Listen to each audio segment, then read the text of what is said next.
Prepare yourselves for an Izzy-style seminar. How do we even define hero in a meaningful way when so many kids make this claim? So Papa knew that I adored him, but that rhetoric wasn't my style. But then a few years ago, we started doing a family history project. At the start of each weekly video chat, we'd spend half an hour where Mama and Papa would answer questions about their lives and our heritage. As I got to know Papa better as a full person, and I became wiser myself, it became even clearer to me that Izzy was the best man that I've ever known. So I'd like to present to you my final thesis on why Izzy Leybovich was my hero.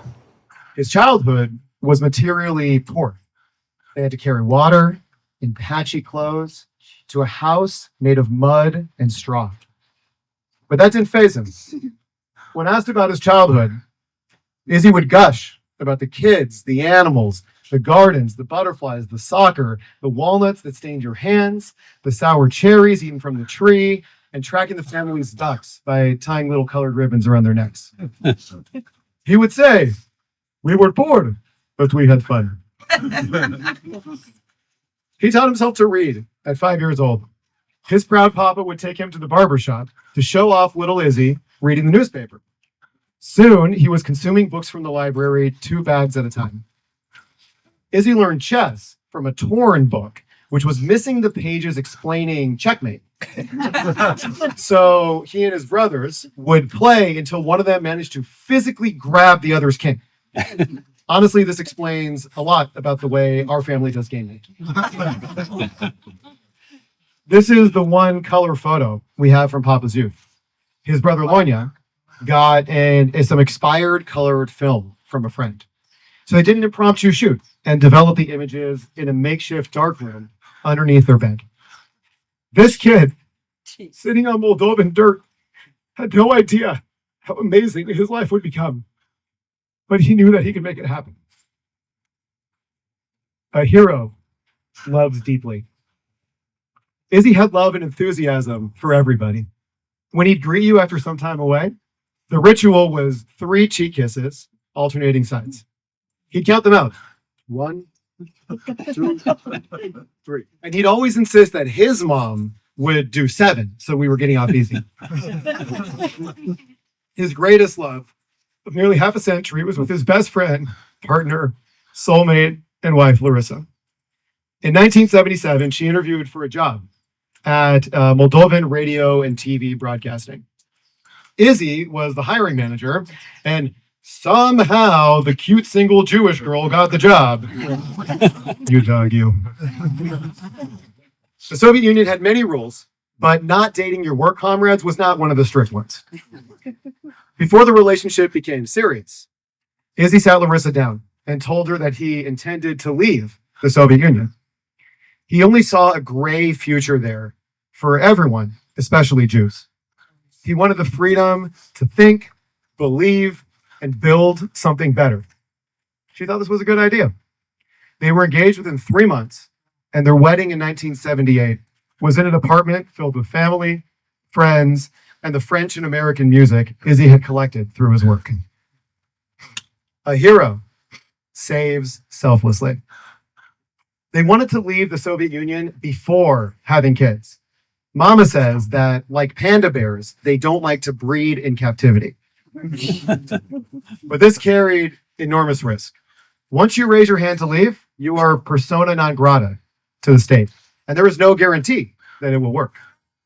This took cojones, but Izzy was determined. Papa's vision for a brighter future for his family saved us from a very different life in Soviet Moldova. It changed what was possible for our family. The risk and uncertainty that he and Mama chose gifted to my sister and I a universe of choices that they never had. Izzy and Larissa immigrated to St. Louis, Missouri in 1979. They were refugees with no friends, little money, limited English, a trunk full of books, and one of those Russian shapka hats covering heads full of dreams. Izzy learned English by watching game shows and started helping other immigrants while he was still finding his own footing. Papa and Mama were the first Leiboviches here, but they helped save the rest of the family as well. There were these rumors in the USSR of these American supermarkets where there were fruit piles instead of bread lines. Can you imagine? Izzy and Larissa sent back one photo to Moldova with arms full of bananas, oranges, and pineapples. The whole gang came shortly thereafter. My family likes fruit. A hero adventures widely. Once Izzy got a taste of freedom, he never stopped traveling. Since we were kids, while he and Larissa were building their American dream, we ventured all over the world. Papa and Mama also got very into bicycling and took weeks-long trips. As my sister and I got old enough, our joint family adventures got even more interesting. Our most memorable trip was 2 years ago. Jenny and I had asked forever to visit Moldova with our parents and understand where our family came from. Initially, Papa and Mama were not enthused. We worked so hard to get out of that place. Why would we spend our vacation going back? My then girlfriend, now wife Ava, is wise about these things. And she just booked for the two of us to go since we'd be in Europe anyways for a vacation, stop on by, or for a wedding. Then Papa just couldn't resist. Well, you will need someone to show you around. It ended up being Ava and me, Papa and Mama, and Jenny and her husband, Michael. It was a trip of a lifetime. Izzy and Larissa fled as refugees and returned as bosses. We visited the home where Papa's parents built 70 years prior and hung out for hours, drinking wine with the current owners and telling stories. That's where this picture is from, the other side, coming full circle, from Uncle Loinya's makeshift color photo so many decades before. We saw Papa's childhood stories come to life. We found his great-grandmother's grave in an overgrown, abandoned Jewish cemetery behind a farm in rural Romania. Wow. We learned enough to carry our family's heritage forward to Izzy's grandchildren and beyond. Izzy rose from humble beginnings to snag a baddie, escape to safety, grow a family, and explore the world. He did it his way, so we can choose our way. But Papa wasn't just a hero. He was also an engineer. He lived to learn things and to fix things. Izzy was relentlessly curious and loved studying. Leading up to his first day of school, an infection had badly swollen his foot. He borrowed a larger shoe and went to school anyways. Later, when a new physics teacher caught him ignoring the lecture because he was reading ahead in the book beneath the desk during class, she tried to confiscate the book. He started quizzing her about the materials from later chapters. When she couldn't answer, he got to resume the reading. Classic Leybovich move.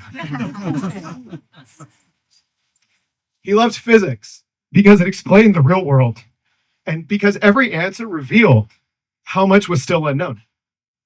He studied semiconductors and engineering at Ryazan, Russia, finishing first in his class with honors.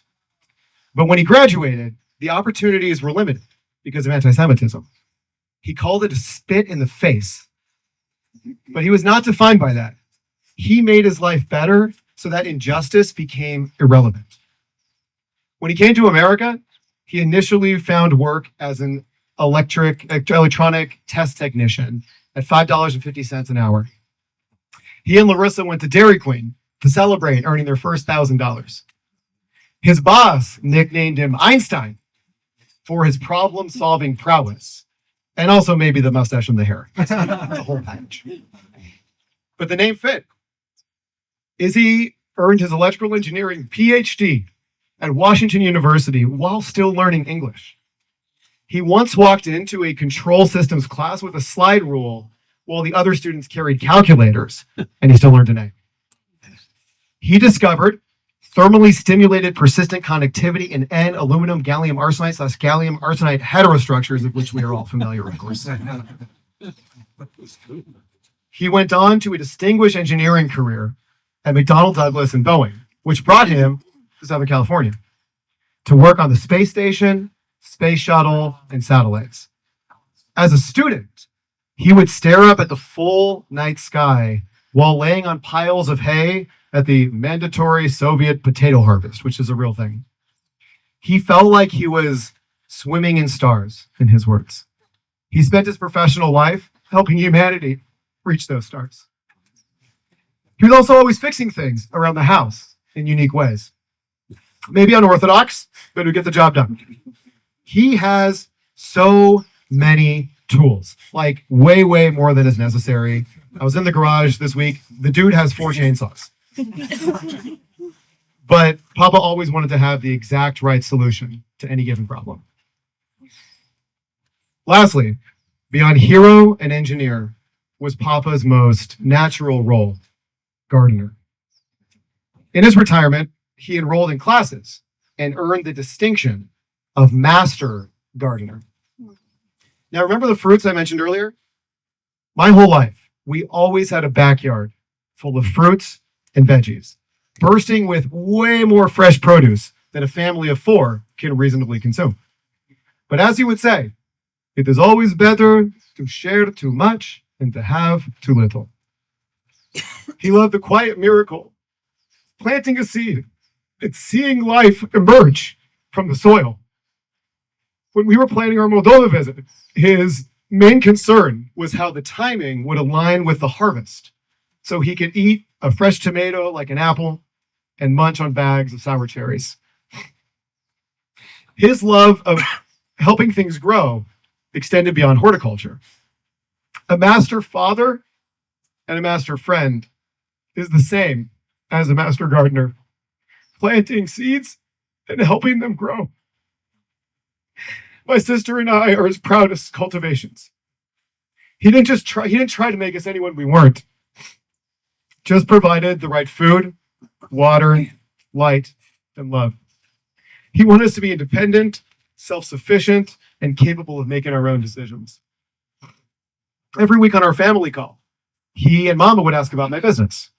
But his feedback was never just empty encouragement. It would become an impromptu board meeting. His way of taking me seriously was, believing me, was taking me seriously, challenging my reasoning, and helping me improve. Leybovich love is a hug of support and then 6 more questions about implementation. He helped us build strong minds, hearts, eyes, and hands, and always keep trying in our way. Izzy inspired decency in other people. When he saw a young person hold the door open, he would tell them, "Your mother should be proud of you." Maine, when he was the hair of an angel. He was really proud of that. Hair of an angel. Even from short encounters from years ago, if you've met him even once, you've been Izzy'd. He helps each of us grow. Izzy plants seeds of kindness and helps us realize the full bloom that is uniquely each of us. Now, as we return the master gardener to the earth, it's on each of us to keep watering and caring for those seeds for our own good and in honor of his memory. Grow, baby, grow for Papa. Izzy's life ended far sooner than any of us thought. They discovered aggressive liver cancer. He thought he had 7 months. He was going to fight it with every ounce of Izzy's strength and optimism. He was going to have a month in Paris with his brother. He was going to tell us everything on our family call this week on Monday night. But his body gave out on Monday morning. He never told us he got sick. He was trying to protect us. I wish he didn't do that, because we would have been there by his side in a second. We were just a call away. But that was Papa's way, wanting to protect us to a fault. And he thought he had more time. I wish I got to hear just once more how much he loves us and how proud he is of us. But we know it so deeply because the master gardener planted that ever-blooming seed. We will see his face and hear his voice and feel his warmth always. And we know that he knew that we love him and are so proud to be his family. What a gift that even without a formal goodbye, with how close and loving our family was, that nothing was left unsaid. The last time that I got to see him was our family call last week. We knew that something was up. He didn't look well. We asked, but he said he'd tell us more later. He did get in one last joke about the World Cup, that some years ago, he was able to finally start lightly rooting for the German soccer team, mostly so he can free up some space to root against Argentina instead. Izzy was kind, but he still had standards. I took a screenshot of our video call after that joke because I like to smile. Maybe somehow I knew what was going to happen. Soon after I learned about his passing, I opened up my Google Photos to see the last picture that I had of my papa. For the first time that I've experienced this, at the bottom of the screen, the little facial grouping feature put up a photo of me next to a photo of him and asked, same person or different person? I can only hope that now and forever, I'm more the same than different. One of Papa's lessons we must heed the most is how to live and love with loss. Izzy's mother gave birth to 7 children. 3 of them died as infants. The 4th nearly broke the family. The death in a trolley bus accident of his teenage sister Ella, who was the namesake of his first grandchild. Decades later, he said, "It still hurts your heart." And he always felt as though some piece of you is gone. We can see how moved and impacted he still was when we visited her grave in Moldova a few years ago. Such a big piece of us is missing now for everyone here. But we are also Papa's remaining gardeners in this world to keep planting Izzy-style seeds of kindness. If Papa was still able to share so much of his heart with so many people after what he's lost, surely we must still be able to feel immense joy and deep love, even while we're in so much pain right now. It's not always easy, but we could all be a little more Izzy. As a child, Papa once read that archaeologists had discovered a letter written by a boy 2,500 years ago. He started wondering what kind of message he might leave for people in the future. The hours of stories that we recorded over years and 200,000 transcribed words are my family's shot at sharing his message of kindness, curiosity, and love to those who come later. In one of our conversations, Papa reflected on what might follow this life. He hoped there might be something more, another opportunity to learn and to grow. But if not, he concluded, it was a good ride. And what we'll be okay too, eventually. He wants us to be. He made our family strong, and I know we'll be able to carry on his memory with joy after the sadness. We'll keep tending Izzy's garden of kindness in ourselves and the people around us. So that's our beloved Izzy Leybovich, engineer to the stars, gardener of our souls, hero to his son. You had a great ride, Papa. We just weren't ready for it to end. Your hair is still beautiful, but now you are all angel. I love you, Papa. Rest easy. and we'll miss you forever.